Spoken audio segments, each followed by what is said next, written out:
ಮಾಜಿ ಸಂಸದ ಎಚ್ ವಿಶ್ವನಾಥ್ ಹೇಳಿಕೆಗೆ ಹಿರಿಯ ಕಾಂಗ್ರೆಸ್ ಮುಖಂಡ ಎಂ.ವಿ. ರಾಜಶೇಖರನ್ ಪ್ರತಿಕ್ರಿಯಿಸಿದ್ದಾರೆ. ಮಾಜಿ ಸಂಸದ ಎಚ್ ವಿಶ್ವನಾಥ್ ಹೇಳಿಕೆ ಅವರ ವೈಯಕ್ತಿಕ ಅಭಿಪ್ರಾಯವಾಗಿದ್ದು, ಆದರೆ ಮಾಧ್ಯಮಗಳ ಎದುರು ಹೇಳಿರುವುದು ಸರಿಯಲ್ಲ ಅಂತ ಅಭಿಪ್ರಾಯಪಟ್ಟರು. ಅದು ಅವರ ಅಭಿಪ್ರಾಯ. ಆದರೆ ನಮ್ಮ ಪಕ್ಷದಲ್ಲಿರ್ತಕ್ಕಂಥ ನಾಯಕರುಗಳು ಮಾಧ್ಯಮದ ಮುಖಾಂತರ ಅಂತಹ ಒಂದು ಇದನ್ನು ಮಾಡ್ತಕ್ಕಂಥದ್ದು ಸರಿ ಇಲ್ಲ ಅಂತ ನನಗನ್ನಿಸ್ತದೆ. ಆದರೆ Vishwanath has got the right.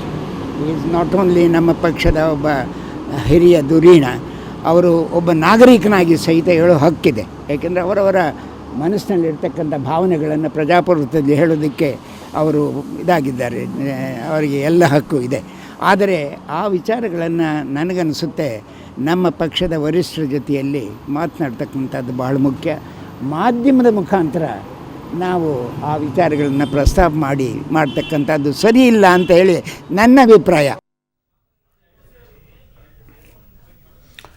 ಇನ್ನು ರಾಹುಲ್ ಗಾಂಧಿ ಸಿಎಂ ಸಿದ್ದರಾಮಯ್ಯ ಬಗ್ಗೆ ವಿಶ್ವನಾಥ್ ಹೇಳಿಕೆ ವಿಚಾರವಾಗಿ ಮೈಸೂರಿನಲ್ಲಿ ಸಚಿವ ಮಹಾದೇವ್ ಪ್ರಸಾದ್ ಪ್ರತಿಕ್ರಿಯೆಯನ್ನು ನೀಡಿದ್ದಾರೆ.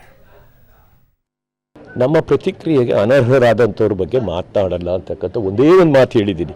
ನಮ್ಮ ಪ್ರತಿಕ್ರಿಯೆಗಲ್ಲ, ಅವ್ರು ಕೊಡೋಂಥ ಹೇಳಿಕೆಗೆ ಯಾರು ಪ್ರತಿಕ್ರಿಯೆ ಕೊಡಬಾರ್ದು. ಅವರೆಲ್ಲ ಹೇಳಿಕೆ ಇವತ್ತೇನಾದ್ರು ಅವ್ರು ಎಲ್ಲರೂ ಹೇಳಿಕೆಗಳು ಕೊಟ್ಟಿದ್ದಾರೆ ಅಂದರೆ ಅದಕ್ಕೆ ರಿಯಾಕ್ಷನ್ ಅಂತೀವಿ, ಪ್ರತಿಕ್ರಿಯೆಗೆ ಆತ ಅರ್ಹನಲ್ಲ. ಸುಮ್ಮನೆ ಯಾಕಿದೆಲ್ಲ ಪ್ರಲಾಪಗಳು ಬೇಡ. ಅವ್ರು ಏನಾಗಿದ್ದಾರೆ ಅಂತ ಗೊತ್ತಿದೆ. ಸುಮ್ಮನೆ ನಾವು ಹೇಳೋಕೋದ್ರೆ ದೊಡ್ಡದಾಗಿ ಬೆಳೀತದೆ.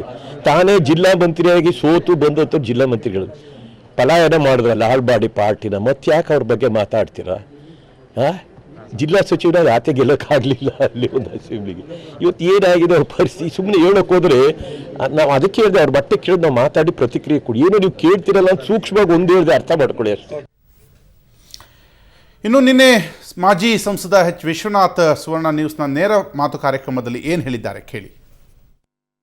The people of Karnataka expected arrival of Mr. Siddaramaiah as Chief Minister as a hero. But ಬರ್ತಾನೆ ಸಿದ್ದರಾಮಯ್ಯ, ಈ ಅನಿಷ್ಟಕ್ಕೆಲ್ಲವೂ ಕೂಡ ಫೈಟ್ ಮಾಡ್ತಾರೆ.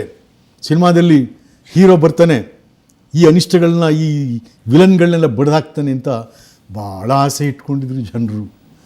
ಆದರೆ ಸಿದ್ದರಾಮಯ್ಯನವರು ಜನರ ಆಕಾಂಕ್ಷೆಗಳನ್ನು, ಆಸ್ಪಿರೇಷನ್ಸ್ಗಳನ್ನ, ಅವ್ರ ಕನಸುಗಳನ್ನು ಅದ್ರ ಹತ್ರನೂ ಹೋಗಲಿಲ್ಲ. ಇವರು ಹತ್ರನೂ ಹೋಗಲಿಲ್ಲ. ಸರ್, ಅವ್ರನ್ನ ಕೈ ಕಟ್ಟಾಕಿದ್ದು ಯಾರು ಸರ್?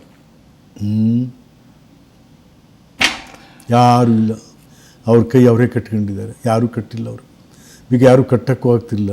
ನಾನೊಂದು ಸಾರಿ ಕೇಳಿದೆ ಅವ್ರನ್ನ, ಮುಖ್ಯಮಂತ್ರಿ ಆದ 1 ವರ್ಷದ ಮೇಲೆ, ಸಿದ್ದರಾಮಯ್ಯನ ಹುಡುಕ್ತಾ ಇದ್ದೀನಿ, ಹಿಡ್ಕೊಡ್ತೀರಾ ಅವ್ರನ್ನ ಅಂತ.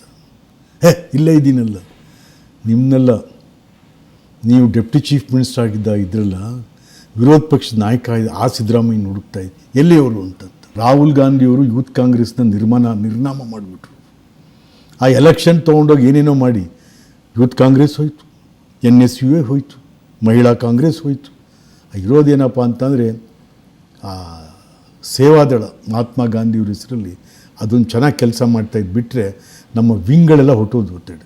ಸೊ ವಿಂಗ್ಗಳೆಲ್ಲ ಹೋದ್ಮೇಲೆ ನಿಮಗೆ ಕೇಡರ್ ಹೊಟ್ಟೋದ್ಮೇಲೆ ಪಾರ್ಟಿ ಕಾರ್ಯಕ್ರಮನ, this all the party program, party ಮ್ಯಾನಿಫೆಸ್ಟೋನಲ್ಲಿ ಏನು ಕೊಟ್ಟಿದ್ದೀವಿ ಅದನ್ನು ಸಿದ್ದರಾಮಯ್ಯ ಸರ್ಕಾರ ಇಂಪ್ಲಿಮೆಂಟ್ ಮಾಡ್ತಾ ಇದೆ. ಬಟ್ ಯಾರು ಹೇಳ್ತಾ ಇದ್ದೀವಿ ಜನಕ್ಕೆ, ಅದನ್ನು ಯಾರು ತಲುಪಿಸ್ತಾ ಇದ್ದೀವಿ ಫಲಾನುಭವಿಗಳು, ಇವತ್ತು ಅದನ್ನು ಆಗ್ತಾ ಇಲ್ಲ.